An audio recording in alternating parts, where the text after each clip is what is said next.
Hai semua, nikel memiliki banyak manfaat yang dibutuhkan manusia, di mana hampir semua produk yang ada berasal dari nikel. Salah satu negara yang memiliki cadangan nikel terbesar di dunia adalah Indonesia. Oleh karena itu, dalam beberapa tahun terakhir ini, banyak pabrik-pabrik smelter nikel yang dibangun di beberapa wilayah di Indonesia. Dan berikut adalah proses singkat pengolahan nikel. Nikel adalah logam keras berwarna putih keperakan, dan nikel ini memiliki sifat ulet serta tahan terhadap korosi. Nikel juga merupakan material yang dapat didaur ulang tanpa mengalami degradasi kualitas. Lebih dari 2/3 atau sekitar 70% nikel yang diproduksi digunakan untuk membuat stainless steel atau baja tahan karat. Mulai dari sendok garpu hingga pesawat luar angkasa terbuat dari campuran nikel. Manfaat nikel yang tidak kalah penting adalah sebagai bahan utama pembuatan baterai. Salah satu sumber energi yang sering digunakan manusia saat ini adalah baterai lithium-ion, di mana unsur penting dalam pembuatan baterai isi ulang ini adalah nikel. Baterai lithium ini banyak digunakan dalam berbagai alat elektronik seperti smartphone, laptop, hingga mobil listrik. Ada beberapa alasan mengapa nikel banyak dipakai dalam baterai mobil listrik, yakni dikarenakan logam tersebut memberikan kapasitas penyimpanan energi yang tinggi.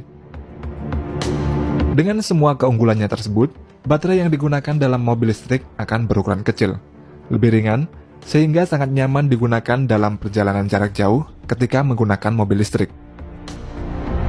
Karena itulah dalam beberapa tahun terakhir, nikel menjadi salah satu topik perbincangan hangat di seluruh dunia. Dan semakin tahun, nikel digadang-gadang akan menjadi komoditas masa depan, serta nikel ini menjadi pendorong perubahan dalam pemanfaatan energi. Pada tahun 2030 mendatang, sebanyak 20% dari total konsumsi nikel global diperkirakan akan digunakan untuk baterai mobil listrik maupun baterai sistem penyimpanan energi. Untuk di pasar, nikel terbagi menjadi dua jenis, yaitu nikel kelas 1 dan nikel kelas 2. Nikel kelas 1 memiliki kadar di atas 99,8%. Digunakan untuk banyak produk, seperti komponen baterai mobil listrik. Sementara nikel kelas 2 dengan kadar di bawah 99,8% banyak digunakan untuk pembuatan stainless steel. Sedangkan biji nikel sendiri memiliki dua jenis, yaitu nikel sulfida dan nikel laterite. Pada umumnya, nikel sulfida ini banyak berada di belahan bumi subtropis, sedangkan laterite berada di khatulistiwa atau ekuator seperti di Indonesia, Brasil, Australia, dan Filipina. Saat ini Indonesia diketahui memiliki cadangan nikel sebesar 72 juta ton atau 52% dari total cadangan nikel di dunia yang mencapai 139,4 juta ton. 90% sumber nikel di Indonesia ini tersebar di Sulawesi Tengah, Sulawesi Selatan, Sulawesi Tenggara, dan Maluku Utara. Serta Indonesia ini merupakan produsen nikel yang terbesar di dunia, mengalahkan Filipina dan Rusia. Oleh karena itulah, mulai 1 Januari tahun 2020, pemerintah melarang ekspor biji nikel. Dengan adanya larangan ekspor nikel tersebut, pemerintah ingin mengembangkan hilirisasi dan industrialisasi dari bahan mentah. Biji nikel dari hasil tambang yang masih berupa bahan raw material atau bahan mentah harus diolah di Indonesia, setelah diolah barulah bisa diekspor ke luar negeri. Beberapa fasilitas pengolahan nikel di Indonesia, antara lain yaitu smelter nikel di Pulau Obi. Sentra pengolahan biji nikel HPAL berbasis teknologi hidrometalurgi ini akan mendorong percepatan hilirisasi mineral menuju industrialisasi berbasis baterai dan pengembangan kendaraan listrik. Smelter HPAL ini menjadi pabrik bahan baku baterai kendaraan listrik pertama yang beroperasi di Indonesia. Fasilitas berikutnya ada kawasan industri Morowali. Pada kawasan industri Morowali ini memiliki luas sekitar 2.000 hektar. Kawasan industri ini menjadi tonggak pemerintah dalam mewujudkan program hilirisasi yang bertujuan untuk meningkatkan nilai tambah bahan baku mineral di dalam negeri. Di kawasan industri Morowali ini juga dilengkapi dengan struktur yang lengkap dan modern. Terdapat 3 pabrik pengolahan dan pemurnian yang berkapasitas 2 juta ton per tahunnya. Pabrik pengolahan nikel di Indonesia, prosesnya hanya menjadi nikel matte dan ferronikel, lalu kemudian diekspor ke luar negeri. Hal ini dikarenakan teknologi yang digunakan di Indonesia masih terbatas. Sedangkan di luar negeri, nikel diolah sampai menjadi produk akhir menjadi nikel murni karena teknologi yang mereka miliki sudah sangat canggih. Secara umum untuk memproses nikel, lapisan tanah atau ore yang mengandung nikel diangkut menggunakan dump truck menuju ke pabrik pengolahan. Ore tersebut dimasukkan ke dalam mesin crusher untuk proses penghancuran, sehingga ore menjadi berukuran kecil, lalu di-screening untuk memperoleh ukuran ore yang sudah ditentukan. Untuk selanjutnya, ore dimasukkan ke dalam mesin konsentrator. Di dalam mesin ini, ore dihancurkan lagi sampai ore berukuran halus, lalu dicampur dengan air sehingga menjadi konsentrat.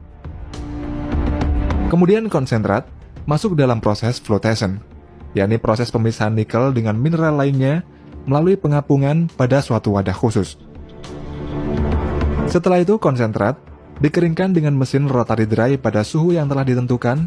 Pengeringan atau drying ini merupakan proses untuk mengurangi kandungan kelembapan pada konsentrat hingga mencapai 20-15%. Setelah pengeringan, konsentrat masuk ke dalam proses refining atau pemurnian. Pada proses ini dapat dilakukan dua metode, yaitu metode yang berbasis air atau disebut juga dengan hidrometalurgi, kemudian metode yang berbasis api atau disebut juga dengan pyrometalurgi. Untuk hidrometalurgi adalah metode yang mana dalam prosesnya melibatkan reaksi-reaksi kimia dalam larutan berair. Teknologi hidromet ini memiliki kelebihan dibanding metode pyrometalurgi, yakni dalam prosesnya tidak menghasilkan emisi udara karena hanya menggunakan bahan-bahan kimia tertentu saja. Sedangkan untuk metode pyrometalurgi, kebanyakan digunakan di negara-negara seperti Kanada, Indonesia, dan Brasil. Metode pyrometalurgi ini menggunakan proses kalsinasi, yaitu konsentrat nikel dimasukkan ke dalam electric furnace pada temperatur di atas 1400 derajat Celcius. Dalam proses kalsinasi tersebut, terdapat slag atau limbah yang mana nantinya akan dibuang pada dumping area. Sedangkan sisanya adalah konsentrat yang mengandung nikel atau disebut juga dengan matte cair. Nantinya matte ini akan masuk ke dalam proses granulasi, di mana matte akan disemprot dengan air sehingga menjadi butiran-butiran biji nikel yang berbentuk seperti pasir hitam. Butiran yang memiliki kandungan nikel lebih dari 60% disebut dengan nickel matte, sedangkan jika mengandung nikel yang lebih sedikit proporsinya disebut dengan ferronikel. Proses selanjutnya adalah electrowinning, yakni proses penangkapan logam-logam menggunakan proses elektrokimia yang bertujuan untuk menghasilkan nikel dengan kemurnian 99,9% atau pure nickel. Dalam proses electrowinning ini, plat aluminium akan berperan sebagai katoda dan plat lainnya berperan sebagai anoda, yang kemudian dimasukkan ke dalam wadah khusus yang terdapat butiran-butiran biji nikel yang sudah diberi campuran kimia khusus. Setelah itu plat-plat tersebut akan diangkat, dan nikel-nikel ini akan berbentuk menjadi nikel murni, lalu nikel tersebut dipotong-potong sesuai dengan ukuran yang telah ditentukan.